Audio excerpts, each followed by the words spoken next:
is the Big O Show. This is the Big O Show. Welcome to Inside the Paint on this beautiful Wednesday morning. Clay Ferraro here, Ira Winderman there, and Orlando Alzugaray keeping us on the air until Sean enters the studio. As always, we're going to keep this thing interactive. Drop us your comments. We'll get to your questions as the show goes on. Ira, how are you doing? Are we going to overreact in the first week of the season?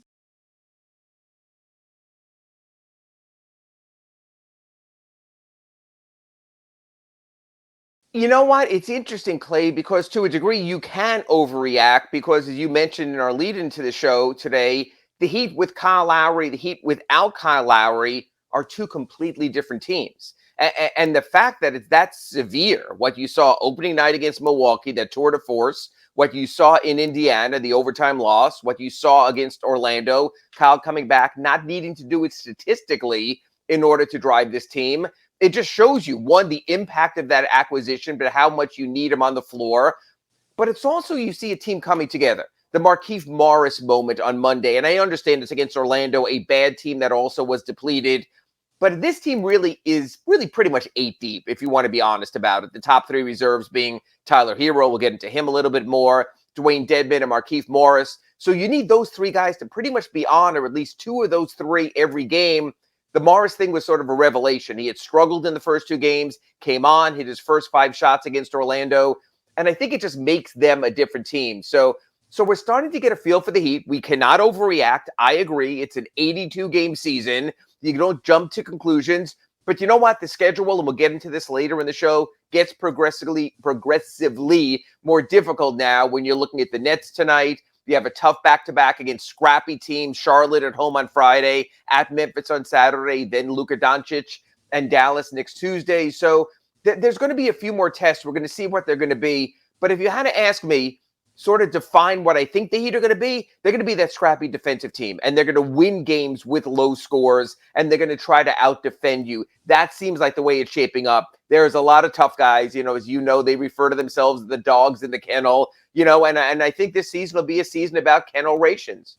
By the way, Rich, thank you so much for that. Make sure to please hit the like button for us. And guys, you guys have been absolutely fantastic. The downloads this past week have been absolutely insane. So please keep that up. Please keep your comments and your questions coming. Thomas, 2 games Lowry has played, very few turnovers. The game without him, not so much. And let's start there, Ira, because I think the Kyle Lowry factor, and they call it Kyle Chaos, this is why they got him. And I think it's been staggering. And, you can look at the metrics and certainly the numbers play out this way, but just the eyeball test of this team with him versus without him. And it's good and it's bad, right? And I would say it's great and it's terrible. I take it to 2 different extremes, that if he is able to stay healthy and if this team is able to stay together, and you mentioned the 8 in the rotation, and I do think you have other players who could step up and make an impact, guys like Max Strus and potentially maybe a Yurtseven way down the line. But,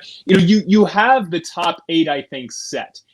Kyle Lowry, when he is on the floor, and if he can stay healthy with this team, I think it's safe to say that they're entering that category of potentially being maybe a top-end challenger, maybe a lower-end contender, and a team that could certainly scare you and could certainly make a finals run.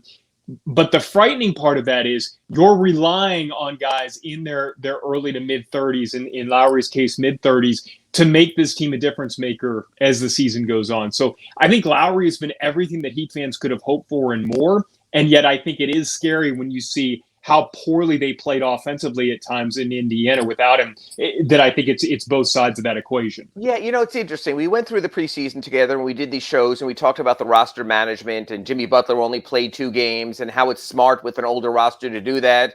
Clay, I'm really curious about this weekend. When you play Charlotte and you play Memphis, you're playing 2 of the younger, feistier teams in the NBA. So you have that in play, that you're going to have to run, you're going to have to play hard to beat them. How does Eric Spoelstra handle that with your 36-year-old starting power forward in PJ Tucker, with your 35-year-old starting point guard in Kyle Lowry, your 32-year-old shooting guard, small forward in Jimmy Butler? Does he stagger them? Does he say, okay, this is our target game. We're going all in against the Hornets. It's a conference game. It's a division game. We'll take care of that. We'll let the cards, fall where they might in Memphis. The other thing is, when you look at this roster, and this is something I've been harping on with Big O also in my appearances over there with him, is I can give you a backup at just about every position on this roster. It might not be what you want or how you want it, but if Jimmy or Duncan can't play, Tyler Hero steps up as your wing. You can slot him in there. If one of the forwards can't play, either a power forward or a small forward, PJ Tucker, Duncan Robinson, you could put Markieff Morris in there. Been there, seen that, done it. So you have that situation also. You could even talk about at center. Maybe not optimal, but you can play Dwayne Dedmon there. You can play Omar Yurtsevin for skill minutes if you need that. But a point guard is not that easy. And we saw Gabe Vincent, God bless him, play against Indiana in the overtime loss on Saturday. He's not an innate point guard. And I mentioned this to you, and I know you mentioned this when you've done some talk shows also. There were certain innate things in sports. Being a quarterback is innate. You know how to do it, or else you're Tannehill for 5 years learning how to do it. Point guard to me is the same thing. Gabe Vincent's always been a shooter. Mostly has been an undersized shooting guard where he succeeded with his three-point shooting. So that's the thing, is Eric Spoelstra might be able to stagger the games for Jimmy Butler, for PJ Tucker, for his older players. I don't know if he can do it for Kyle Lowry. I think that he'd have to get to that. And I know they're not adding a player right now. I know they can't do that. I know the John Wall thing, if it happens, is a down the road kind of thing. But I am curious to see if maybe they just go back to what they were last year and just say, hey, this will be our plan B. I mentioned this to the players after the game in Indiana, that Bam will facilitate from the elbow. Jimmy will advance the ball. There will be a Kyle game plan. There will be a non-Kyle game plan. And Eric Spoelstra sort of will carry these two suitcases around with them, handcuffed to his wrists. If Kyle, we do this. If no Kyle, we do that. Not optimal to have two different game plans. Sort of see what the Dolphins, the Tua Dolphins, the non-Tua Dolphins would present. But it might be a direction they have to go. Well, and I think that's a great comparison with the Dolphins, and the big difference being that you got 82 games in the NBA and 17 in the NFL, to where in the NBA, and you hate to say this, but it is a fact, you can afford to go into games knowing, look, we may have to punt on this one. And by when I say punt, I mean go into the game hoping that you can grind one out and win a game like you lost in Indiana the other night. And Indiana was a desperate team, but they were on the second night of a back-to-back. And I think that team's really talented. I think they're a lot more talented than but they were also shorthanded. They also didn't have TJ Warren. They didn't have Karis LeVert. You should have gotten them at that moment because you will play them later in the season when they do have their guys. So that's a bit of a concern. Yes, they're 2-1. You don't overstate anything. You'd love to be 3-0. Not everyone can be the Panthers, so you deal with what you have and you sort of move forward there. But it's these statement games coming up, Clay, that I'm curious about. Even beyond next week, when you then play Boston and you play Utah, and then you go west with a grueling trip against Denver and the Clippers and the Lakers and the Jazz. So you have to win some tough ones along the way. You have to win in some road spots. You have to beat some quality teams. Look, to be a quality team, you have to beat quality teams. Yes. Opening night, it was an impressive win. But again, the Heat have only faced shorthanded to this point, Clay. Opening night, you didn't have Brook Lopez, you didn't have Drew Holiday, you didn't have Bobby Portis. Game number 2, Indiana didn't have Karis LeVert, didn't have TJ Warren. Even on Monday, and I know the Magic are terrible with or without, but they didn't have Jonathan Isaac, arguably their best player, arguably maybe their only good player. They didn't have him. They didn't have Michael Carter-Williams. They didn't have Markelle Fultz. Tonight, you go into Brooklyn. They don't have Kyrie, but I look at this differently for this reason.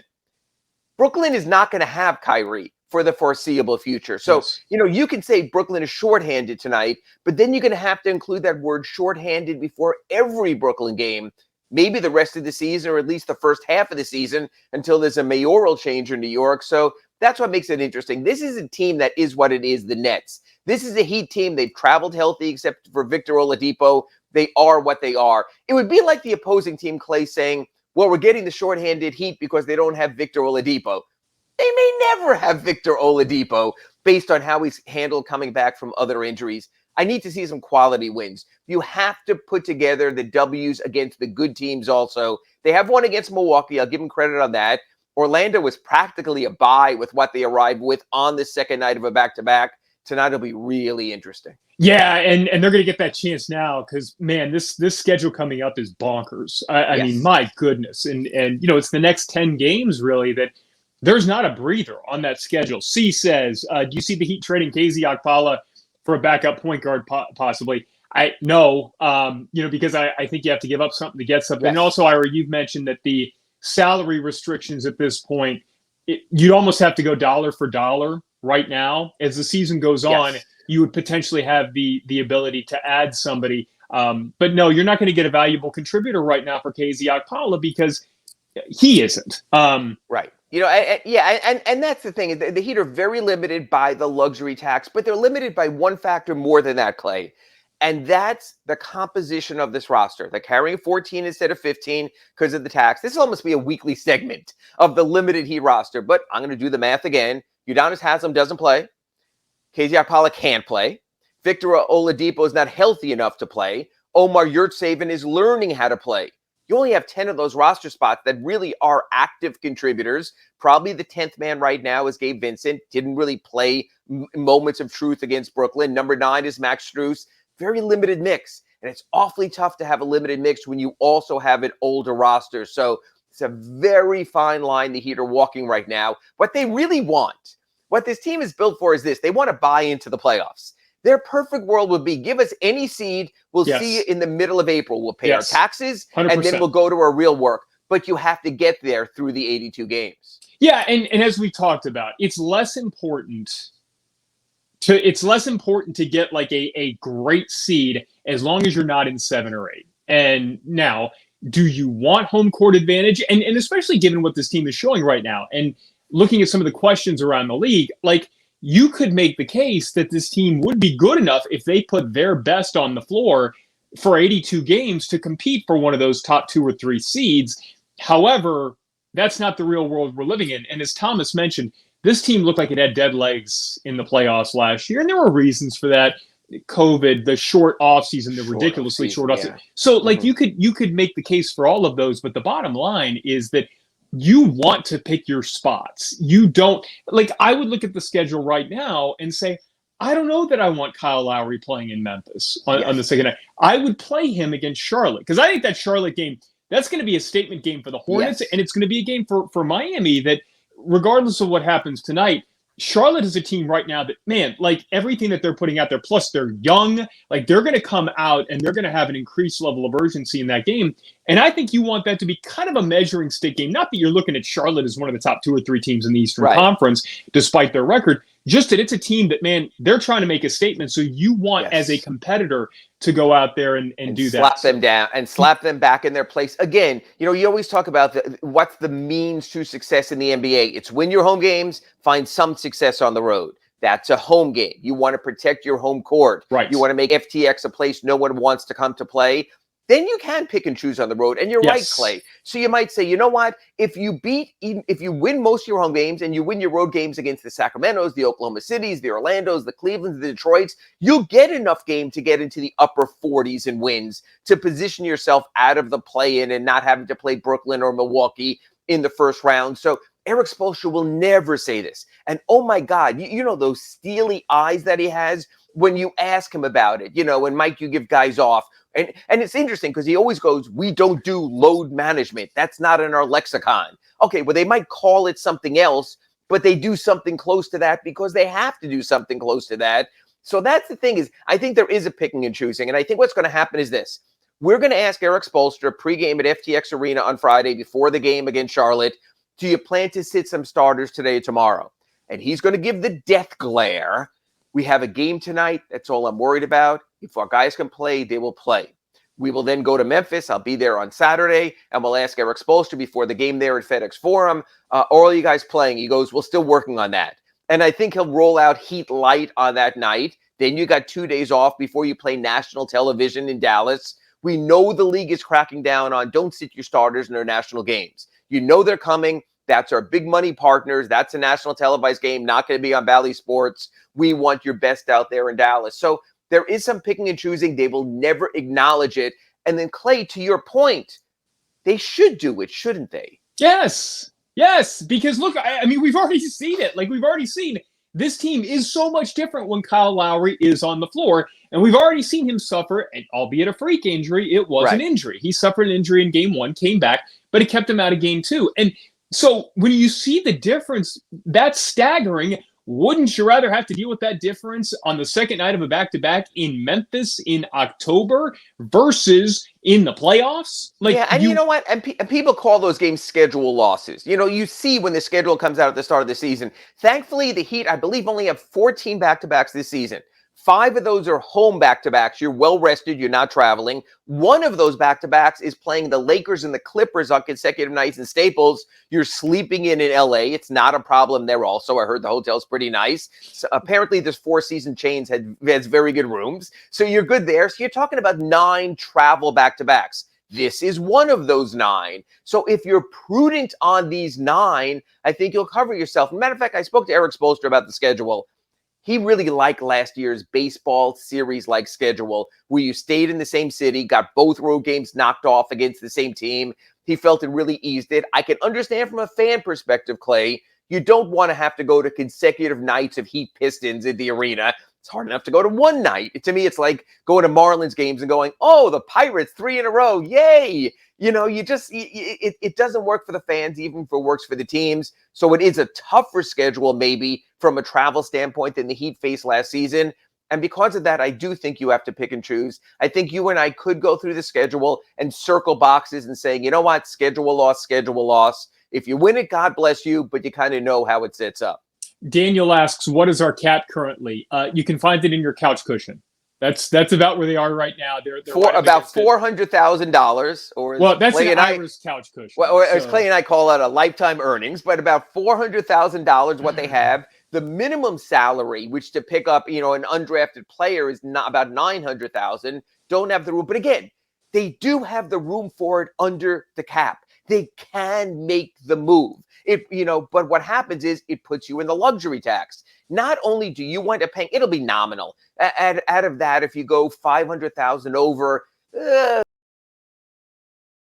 something like that, but you don't collect the $10 million overage from the other teams in the tax. Golden State is way in the tax. Brooklyn is way in the tax. Mickey Arrison's son, Nick Arison, has taken over business operations from the Heat, has that Duke management degree, is trying to manage this team somewhat prudently. It's very hard to say, no, we won't take your $10 million.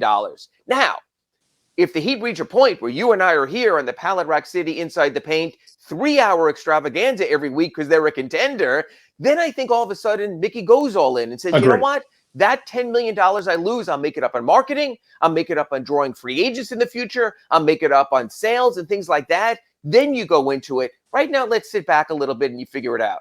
Playoff games extending into the NBA Finals, and that's where then it becomes worth it. And yes, I agree 100% that if they get to that point. We're up against a break. Mr. Spock mentions John Wall. Perfect fit. And we talked about this last week. We can talk about that more as the show goes on. I want to get to this one because this leads into our next segment.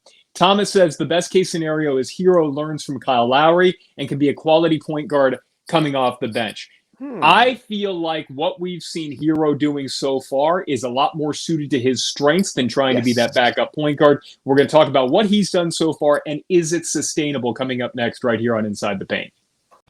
Still gets me every time. Welcome back to Inside the Paint. Please make sure to hit that like button. It does us an enormous favor. And guys, thank you so much. The stats have been fantastic. The downloads, the views, it's been awesome. So we really appreciate it. We'll continue to get to your questions as the show goes on.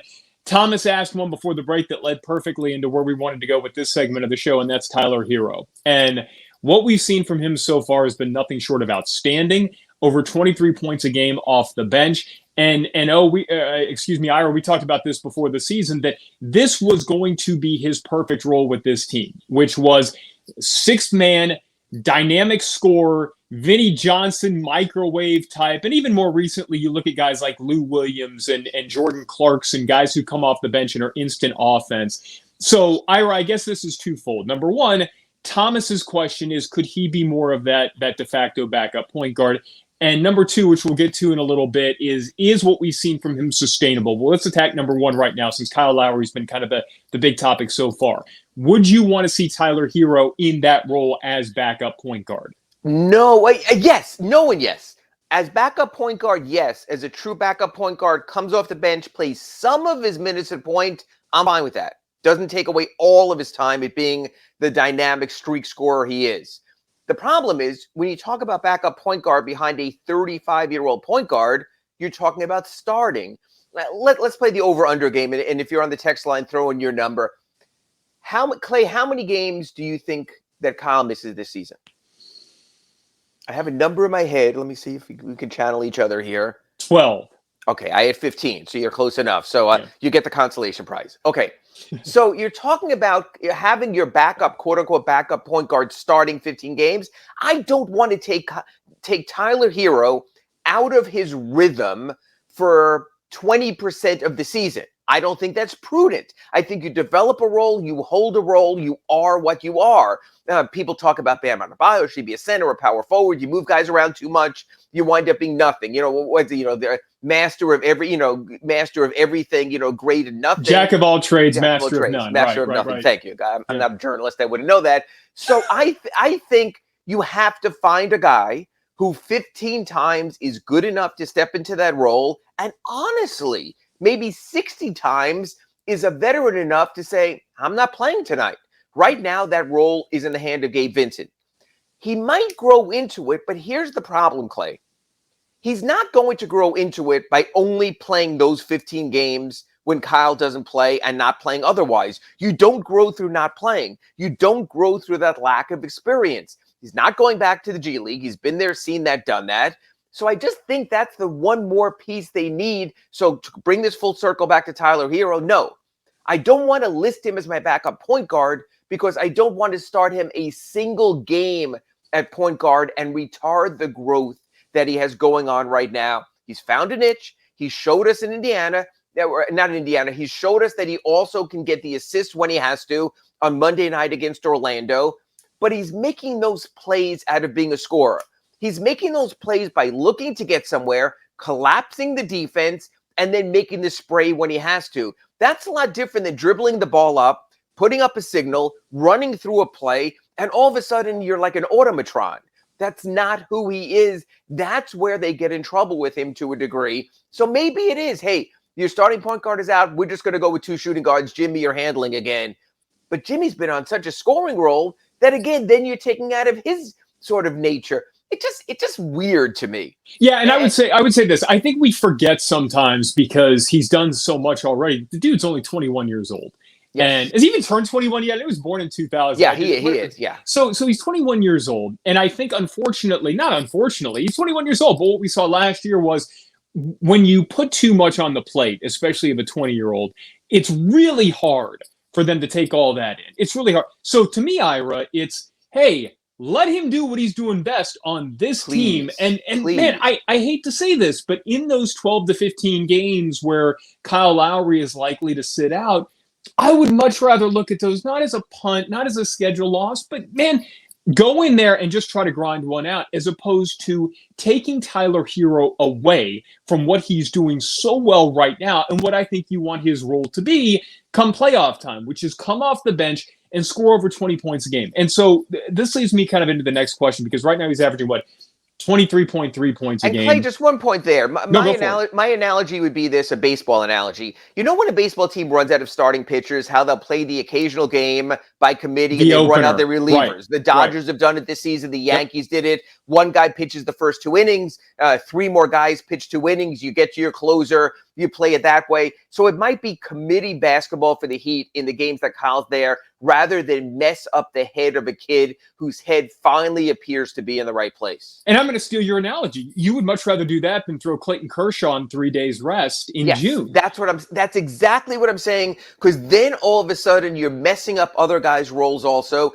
But that's the problem. They're so thin at point guard. So it's not like you even have a committee of point guards. Marcus Garrett, and he wasn't going to play major minutes anyway, was just sent to Sioux Falls to the G League. He needs that seasoning. I guess in theory, he was their third string point guard, but that's just a position they sort of left themselves short at. So Tyler's going to take some of the time there. That's fine, Clay. Give him 8 minutes a game at the point. Jimmy handles X amount of minutes. Bam handles X amount of minutes. You work your way through. I'm fine with that. But don't make Tyler 24 to 30 minutes of a game at point guard because then you lose the gains that you've made. So let's talk about that. The gains that he's made, and I'm not just talking about the weight that he's put on. Although, by the way, I do think that's made a difference for him. I think, absolutely. Playing through the contact. Yes. It's not always getting to the rim. It's also getting to that floater. It's getting through that initial contact at the elbow and at the foul line, creating the separation and getting that teardrop off that we've seen a lot more this season. He's always had really good body control. I've been surprised by, with the extra weight, it almost looks like it's even better. And again, we're talking small sample size theater now, but I've been so impressed by not just the confidence level, but the ability to kind of play through a lot of that stuff. And, Ira, we didn't get a chance to go to many games because of the pandemic.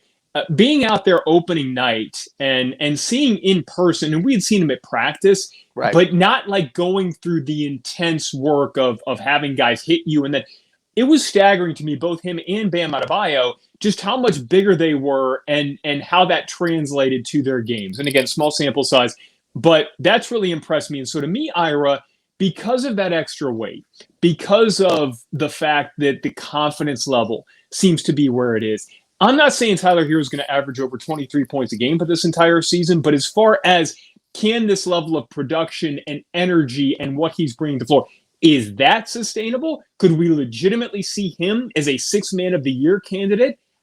My answer is yes, if you keep him in this current role and don't try to make him your de facto backup point guard. He's the front runner right now, the way he's playing. And again, we're talking 1 week in. Again, honestly, if the Heat would not have lost in Indiana, he would have had a chance to be NBA Player of the Week. I mean, he had that good a week, but wins and losses matter also. That might happen down the road. But yeah, he's found his role. He is what he is. And that's the thing. It doesn't happen much here because the Heat don't have young players. Young players fill out. Young players grow up. We've seen it. You're so right with Bam Adebayo, what he's done in the offseason with his lifting. You've seen it with Tyler. You've seen it somewhere else also. And I don't want to really mention this and bring it up. You're seeing it with Precious Achiuwa. As you go through years and you get older, you develop more also. This has not been the patient franchise. This has not been the team, we'll draft him young, we'll develop him. It doesn't happen. And when you do draft him young and you do develop him, you trade him. Josh Richardson, Justice Winslow, that's sort of been the pattern. So this is almost a rare thing for the Heat to see guys grow into roles, and you're seeing that. It's a nice mix of veterans and young players so you can make it work here, even if it's not the Pat Riley way. Again, there were times last season when we thought the trade was the best means for the Heat with Tyler. There were times this offseason we saw it. Sometimes you have to sit back also and say you have to let someone mature. If nothing else, he's grown into a better asset for the Heat. And again, this will impact the Victor Oladipo return. If Vic Oladipo returns and is anything close to what he once was, he'll get paid next summer. If Tyler Hero keeps playing like this, he'll get extended next summer. You have to figure where your money is being spent because already you've spent your money, $174 million on Bam Adebayo, $220 million total right now on the contract of Jimmy Butler, $90 million on the contract of Duncan Robinson, $85 million on the contract of Kyle Lowry. At some point, you have to choose who your guys are because it's not sustainable. This is not the revenue stream that the Nets have in Brooklyn at Barclays Center. There is a limitation to what numbers you go to, even with the influx of cash coming in from the new national television deals. So it'll be interesting. I think Tyler Hero's biggest competition right now, salary-wise, is Victor Oladipo.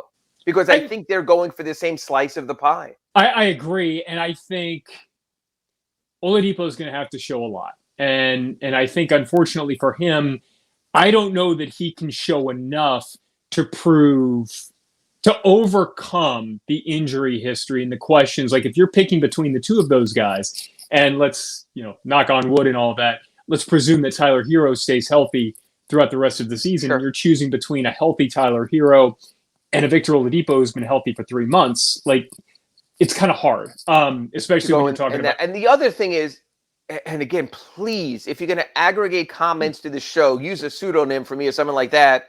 Tyler's a more tradable asset because he has a contract in place. Sure. It's not the minimum. He's under contract. The Heat have already picked up his option for next season for 22-23. Vic's a minimum salary guy. You have to throw in other things the Heat don't have with him anyway. So it doesn't work. It's not like you could say, okay, let's have Vic come back, have a great month before that February 10th trading deadline, and we'll get something for him. It's almost undoable in this situation. So you keep coming back to Tyler. So it's just a matter of, have you filled your boxes well enough? Have you filled your power forward box? Have you filled the rest of your rotation that you can move forward with what you have? Right now, you move forward, but I never put anything past Pat Riley when there could be something more instant and in the moment. So we have to see how this plays out.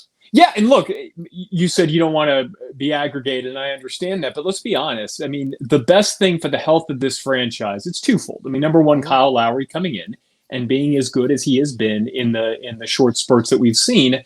But number two, the best thing for the health of this franchise is to have Tyler Hero be really, really good. Yes. Because when you were talking during the offseason about potential trades and bringing in a whale, and who even knows salary-wise what they would have to do. They'd probably have to attach another really good, like a Duncan Robinson or something like that, which I don't know if you'd even want to do. Right. But you now have somebody in Tyler Hero that no longer would you be selling at the bottom, right? Like, you don't want to be selling the devalued asset, so to speak. And by the way, I hate talking about players like assets. I almost like to say that the contract is an asset. Yes, versus a liability. And Clay, since you're going to be doing the show going forward so much more here on Pallet Rack City Inside the Paint, I've always said this about the NBA.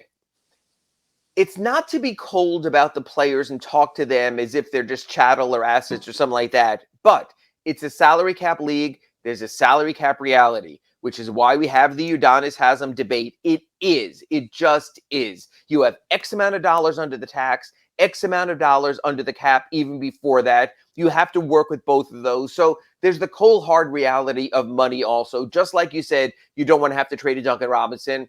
But if Max Strus comes around and you have to, then you might have to. God bless Duncan Robinson and all he's done and how we help revitalize a franchise. But that's part of the equation also. If it wasn't a salary cap league, then when they get all these ask Iras, why is Mickey Harrison being so cheap? Well, Mickey Harrison is playing within constraints of salary cap and luxury tax. This isn't the Yankees in baseball. This isn't a team able to go out and just sign anyone and everyone. It's a puzzle. They're puzzle pieces. And just like you have to put together the puzzle pieces of a rotation, 8, 9 men, you have to do the same with the cap. So that is part of it. So you do look at a Max Strus and you're saying, could he make life easier if we have to move a Duncan Robinson, who does have tangible value based on what he's done? So you constantly, that's why you're talking about that. But Clay, you know what? If you win and you win a lot, you don't change a damn thing. Chris says, good morning, guys. I would say 18 games out for Kyle Lowry in season. This team's to make it to the postseason healthy. That's the plan. We all know it is. Yeah. And I'd have no problem with that. You know, I don't care. And I've said this from the jump here. I don't care about the regular season. As long as you finish in the top 6, as long as you avoid the play-in game, as long as you look like you're playing good basketball when you've got everybody together. So, yeah, and it stinks. Like, let's say that you're somebody who travels to Memphis, like you've got tickets for that game because you thought it would be cool to go and see John Morant and a young up-and-coming team take on the Heat. And Ira and I are making this clear. We have no inside information on whether the Heat are going to rest guys at Memphis. But, yeah, it would stink to have tickets to that game or even live in Memphis and hope to see those guys. But the Heat have to do what's best for them. Yes. And the best thing for them is to be fully healthy come playoff time and make sure that you've got all your cards in your deck. Thomas, I like it when Bam at point forward is aggressive, drives to the paint and kicks it out. It's very effective at times. I'd like to see more of that. Stick with it while it's working. Here's the thing I've seen from Bam to Ira that I love, and Kyle Lowry told us during the offseason that it was his job to make Bam feel like he's Superman. Bam at times has looked like he's Superman, and like he feels like he looks like somebody who is more aggressive. And by the way, the only thing I would disagree with Thomas is I think sometimes when you're making him play that point center, point forward type role, it takes away some of the aggressiveness when it comes to scoring that you're kind of thinking in the back of your head. Absolutely. We saw that in Indiana when all of a sudden he had to move and he was playing more at the elbow than he was playing in the low post and using that new weight that he put on that you mentioned. Yes. Absolutely. And by the way, in that game, I loved how he rebounded, especially early in that game. Yes. And I felt like he took it as a personal challenge to go up against a really, really good front line in Indiana. Well, ever since Miles Turner was selected for him for the World Cup team by Greg Popovich ahead of him, I think he pretty much hates Miles Turner and he hates the comparison. So I'm glad. You know what? I want you to add those games and those players to your list as you develop in the NBA. Yes. Because it just makes you stronger. So, yeah, Michael Jordan used to make up rivalries, make up quotes about opponents. We saw that, on the documentary.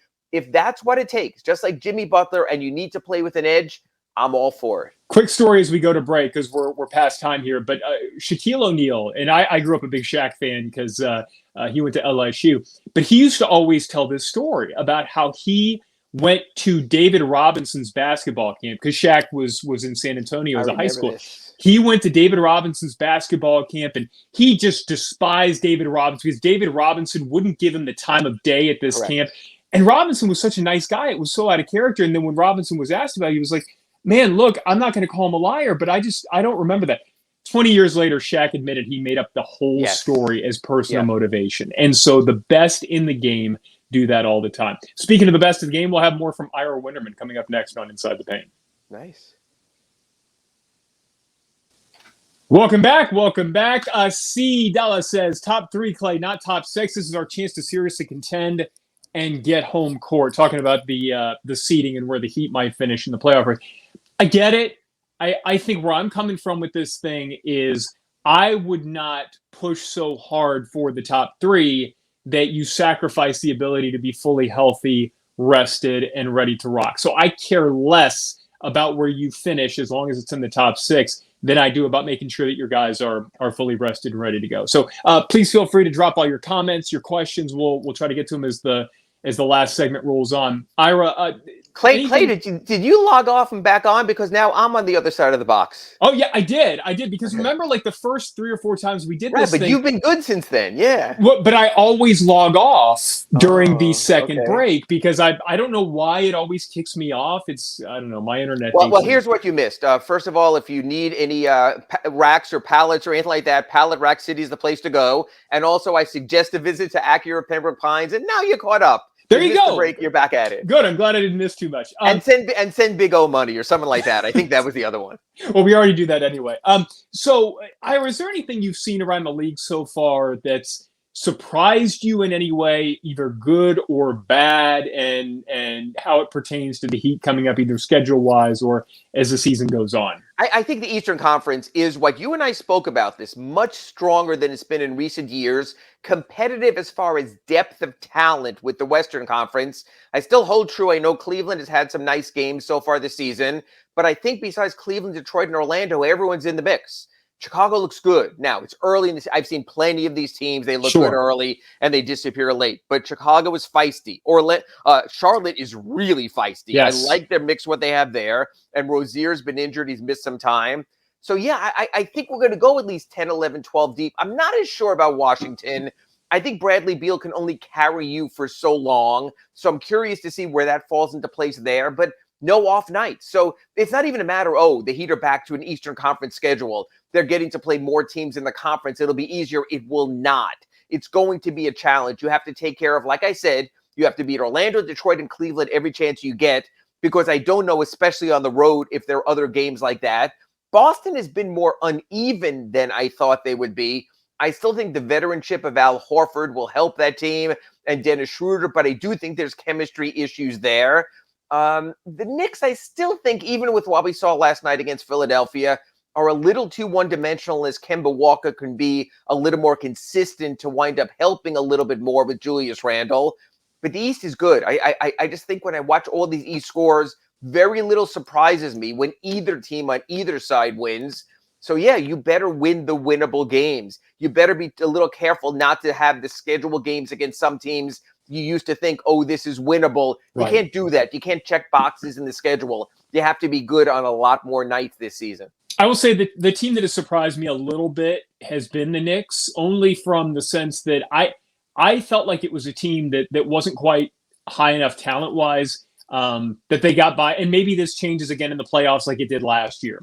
But I felt like there was going to be a natural regression for them. And again, so early in the season to say this, but I feel like, especially when you see a guy like RJ Barrett, who seems to be, I guess, embracing, not that he didn't before, but really embracing that role as kind of being a nasty defender. Yes. It's rare when you have a guy who's a top 3 pick like that, who is perfectly, unless it's a big man who, like, that's his calling card. Right. But RJ Barrett's somebody who's been touted as top 2 or 3 recruit going back to high school. Somebody who's really he is scary defensively when he really locks in. So maybe that's the team that surprised me a little bit.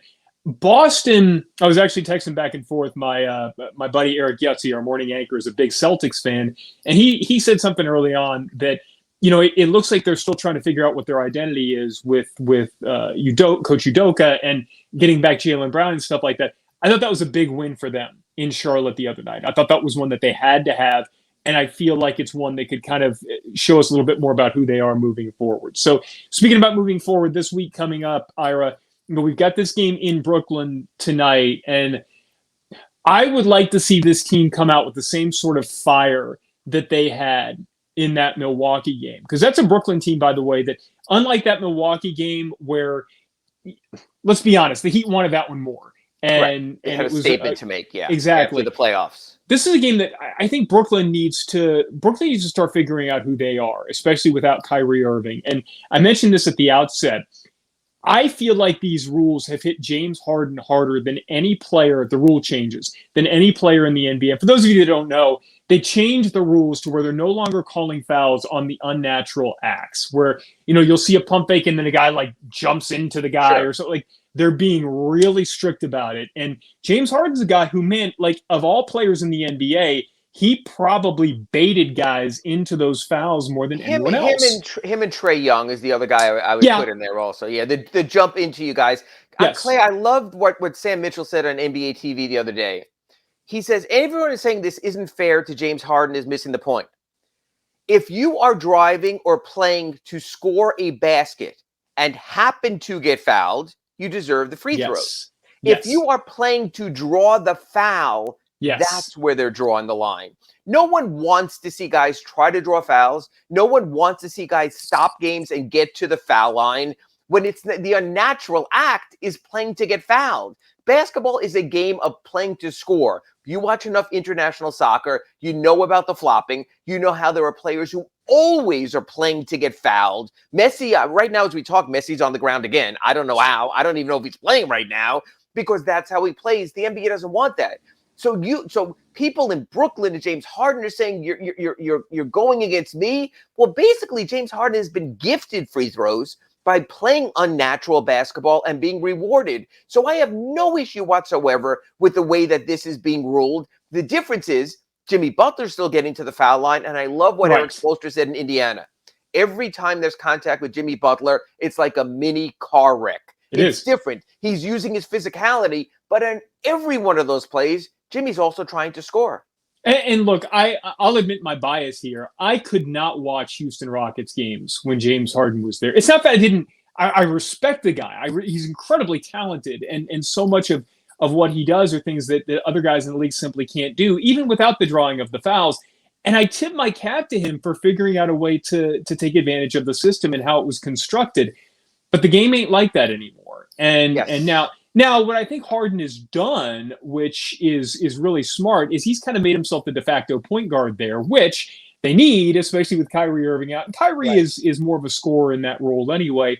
So it worked well. But with Kyrie out, you are relying on James Harden to go back to being the leading scorer in many ways. He's not going to outscore Kevin Durant, but being that guy who was challenging for top spot in the NBA and scoring in Houston and got it. And so that's where I think Brooklyn is kind of missing their identity right now, and they're trying to figure it out. I say all that because this game is important for them. I mean, they know how good Miami is, especially defensively. And you've got somebody in PJ Tucker who he's friends with Kevin Durant. He actually is basically like a second son to KD's mom. Right. And there's always something between the two of them when they go at it. So, yes, Durant's going to take this matchup personally, but Tucker is somebody who's shown the ability just as much as anybody to slow down. So he's out of his mind. You're going to need Harden. Yes. If you're Brooklyn, you're going to need Harden. That's the bottom line here. So, and again, as we've spoken about in the offseason, even with Kyrie there, the Heat have built a team that you could put PJ Tucker on Durant. There's no Durant stopper. There's a Durant slower. Right. However you want to phrase that. Right. You could put Jimmy Butler and James Harden. Not going to stop him. Going to slow him.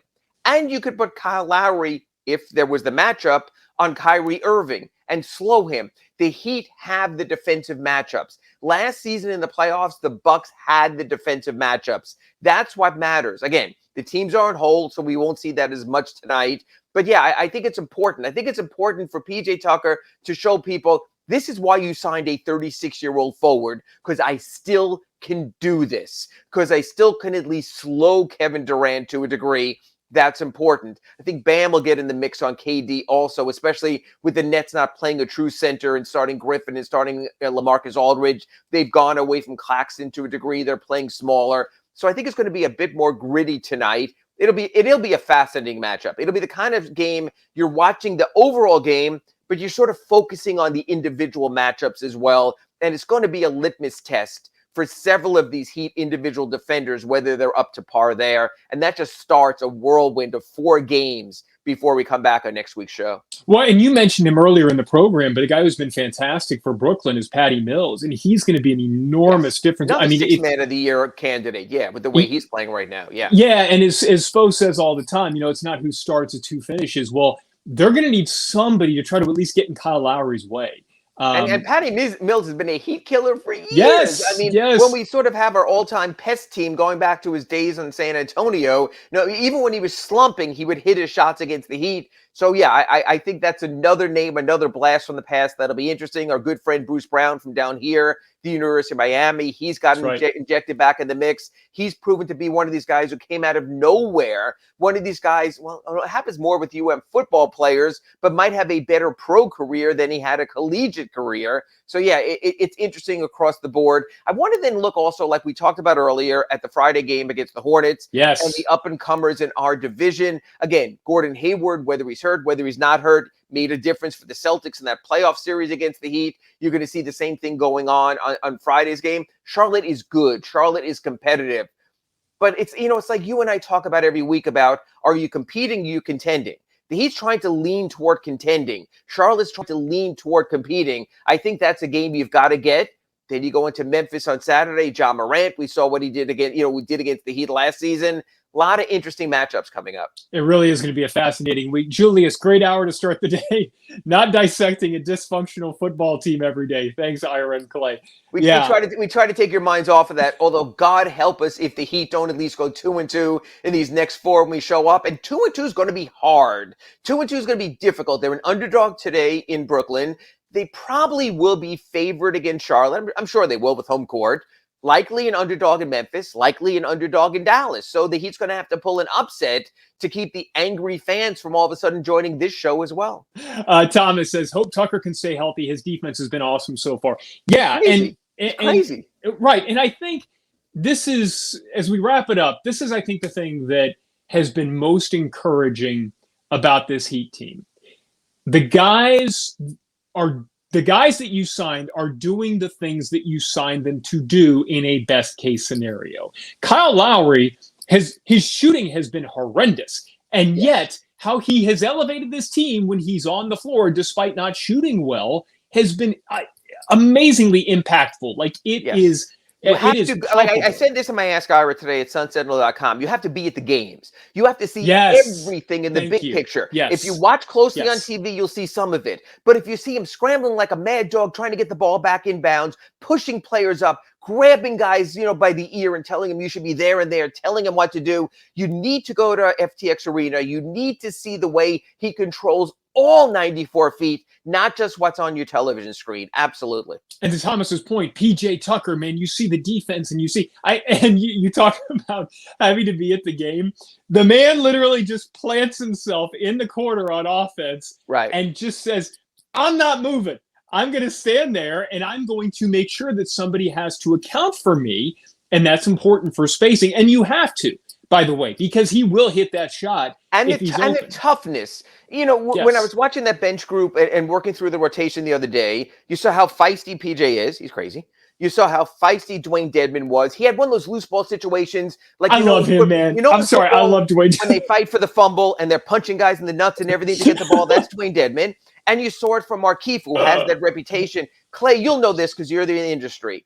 It reminds me of the anchor fight in the movie Anchorman. Oh, that's when so good. When they all meet in the park. Yeah, so if the Heat show up with Dedmon, with Tucker, and with Markieff Morris to the Anchorman fight, they are as tough as any one of those groups, including the PBS guys, in that fight. See the movie, see the clip, you'll know what we're talking about. They're sort of the Vince Vaughn group that's going in there as well. That's right. But those three guys, I mean, look, when you talk about, guys you just don't want to run into together. I'm staying the hell away from those three guys. They're crazy.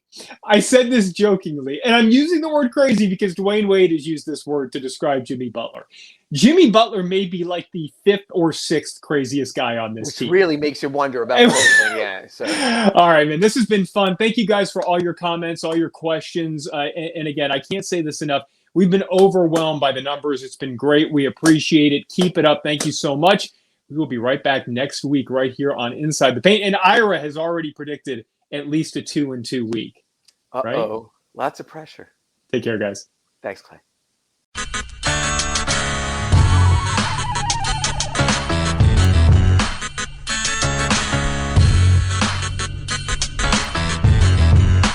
This is the